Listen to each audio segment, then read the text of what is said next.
adik-adik. Adik-adik suka dan sayang sama binatang tidak? Harus dong, kita sebagai makhluk ciptaan Allah Subhanahu wa Ta'ala harus saling menyayangi terhadap makhluk ciptaannya, baik itu kepada sama manusia, binatang, tumbuhan, dan semua yang ada di muka bumi ini. Nah, pada video pembelajaran kali ini kita akan membahas tentang salah satu makhluk ciptaan Allah, yaitu binatang melata. Kira-kira apa saja yang akan kita bahas di video kali ini? Yuk ikutin terus videonya.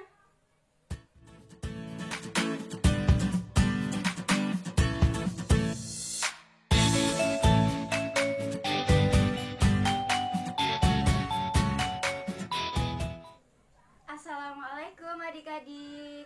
Halo, jumpa lagi dengan Kak Indi selaku fasilitator Laboratorium Multimedia Pembelajaran Fakultas Ilmu Tarbiyah dan Keguruan UIN Sunan Kalijaga, Yogyakarta.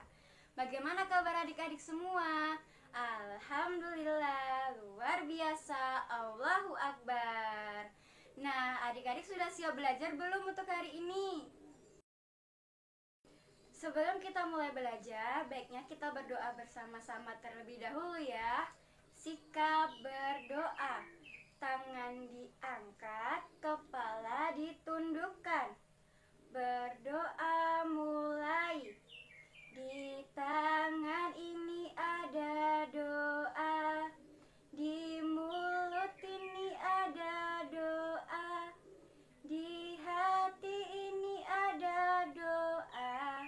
Mari kita berdoa. Ya Allah, ya Tuhanku, berikan aku ilmu. Amin. Tujuan dari video pembelajaran ini, Kak Indi akan memberikan beberapa contoh binatang melata agar adik-adik tahu apa sih itu binatang melata, apa saja sih binatang yang termasuk dalam kategori binatang melata, dan juga fungsi dari bagian-bagian tubuhnya. Apa sih binatang melata itu? Binatang melata adalah binatang yang tidak memiliki tulang belakang dan juga memiliki kulit yang bersisik. Binatang melata ada yang memiliki kaki dan ada juga yang tidak memiliki kaki. Kira-kira apa saja ya contoh binatang melata? Yuk kita lihat. Yang pertama, adik-adik tahu nggak ini binatang apa? Wah iya, betul sekali. Ini namanya binatang iguana. Yuk kita eja bersama. I, G, U, A, N, A. Iguana. Hebat sekali adik-adik. Kira-kira apa saja ya fungsi dari bagian-bagian tubuh iguana ini? Yang pertama, bagian gelembir iguana. Gelembir iguana ini dapat memanjang loh adik-adik. Gelembir ini akan memanjang ketika iguana merasa dirinya dalam bahaya. Dia akan memanjang dan membuat iguana seolah-olah menjadi lebih besar dan lebih kuat, karena musuhnya akan takut dengan gelembirnya yang besar itu. Kemudian apa ya fungsi dari duri yang ada di punggung iguana ini? Ternyata fungsi dari duri yang ada di punggung iguana ini agar iguana lebih tampak besar sehingga musuhnya takut dan tidak jadi menyerang si iguana. Nah, kalau fungsi dari kaki iguana yang panjang dan tajam-tajam ini, itu fungsinya agar iguana dapat naik dan bertengger dengan kuat di atas pohon. Nah, adik-adik, kalau ekor iguana yang panjang ini itu berfungsi sebagai alat keseimbangan tubuh bagi iguana dan juga sebagai alat perlindungan diri ketika ada musuh iguana yang mendekati iguana. Nah, binatang iguana ini termasuk binatang herbivora adik-adik, yaitu binatang yang jenis makanannya berupa sayuran, buah-buahan, dan juga biji-bijian. Pantas saja ya iguana ini terlihat besar, sehat, dan kuat karena makanannya berupa buah-buahan dan sayur-sayuran. Untuk adik-adik yang mau punya badan yang terlihat besar, sehat, dan kuat, harus Terus rajin makan buah dan sayur-sayurannya ya. Jangan mau kalah sama iguana. Yang kedua, pasti adik-adik sudah pernah lihat binatang ini. Iya, benar sekali. Ini namanya binatang ular. Yuk kita aja bersama. U-L-A-R. Ular. Ular adalah termasuk binatang reptil yang tidak berkaki adik-adik dan juga tubuhnya sangat panjang. Apa ya makanan dari si ular ini? Makanan si ular ini yaitu berupa tikus dan unggas adik-adik.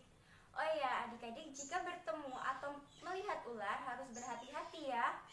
Karena si ular ini termasuk binatang buas dan pada gigi taringnya itu terdapat bisa atau racun yang jika terkena pada manusia akan sangat berbahaya adik-adik.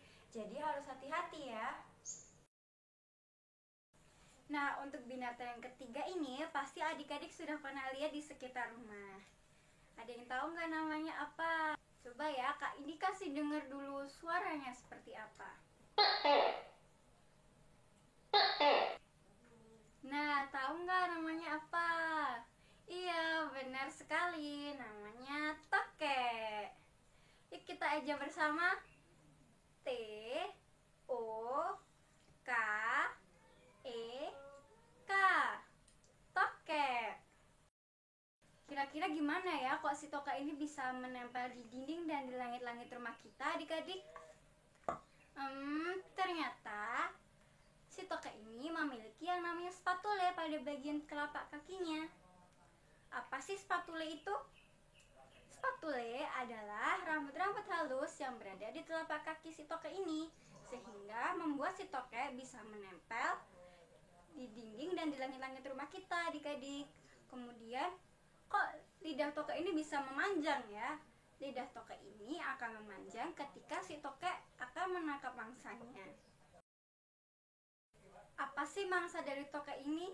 Mangsa tokek adalah serangga, yaitu berupa seperti lalat, nyamuk, belalang, dan juga binatang-binatang kecil lainnya.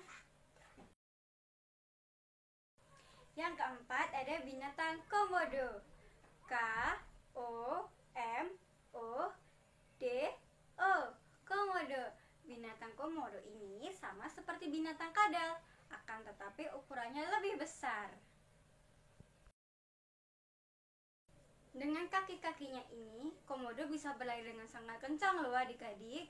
Dan fungsi dari cakar komodo ini biasanya untuk menggali lubang, memanjat pohon, serta mencengkram mangsanya. Komodo juga mempunyai indera penciuman yang sangat tajam loh adik-adik. Dia bisa mencium bau dari jarak yang sangat jauh. Oh iya, komodo ini termasuk binatang karnivora loh adik-adik, yaitu makanannya berupa daging. Alhamdulillah, pembelajaran kita hari ini tentang binatang melata sudah selesai adik-adik. Kira-kira ada apa aja ya tadi? Yuk kita ulang. Ada ular, ada tokek, ada iguana, dan juga ada komodo. Wah, hebat adik-adik ini semakin pintar, sudah tahu apa saja yang termasuk binatang melata. Kalau begitu, Kak Indi pamit dulu ya adik-adik. Sekian dari Kak Indi. Wassalamualaikum warahmatullahi wabarakatuh. See you.